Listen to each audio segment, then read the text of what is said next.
Ang pinaka-ebidensya, yung galing mismo sa kanyang bunganga, right from her mouth. Nakitang-kita natin yung video kung saan ginawa niya yung threat na yon ng plot to assassinate those three officials or those three individuals. So kinausap na ako ng tao. Sinabi ko sa kanya, kapag pinatay ako, patayin mo si BBM, si Lisa Araneta, at si Martin Romales. No joke. No joke. Nagdilin na ako, ma'am. Pag namatay ako, sabi ko, huwag ka tumigil na. Hanggang hindi mo mamatay sila.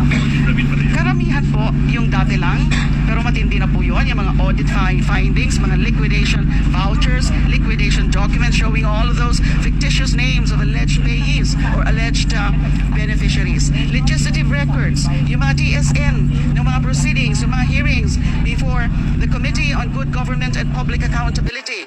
And then, yung isang ground, yung tungkol sa pag-threaten niya na ipapa-assassinate, na nag-utos na daw, nag-hire na ng assassin, ipa-assassinate yung Pangulo, yung First Lady, and the former Speaker of the House. Nandyan, from her own mouth, from herself, from legislative records, from audit findings, official audit findings, liquidation vouchers, and ang nakadagdag, yung sworn statement ni Ramil Madriaga.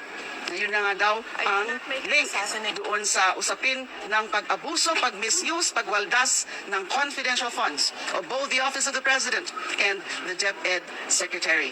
So yun ang panibagong yun ang nakadagdag doon sa mga ebidensya.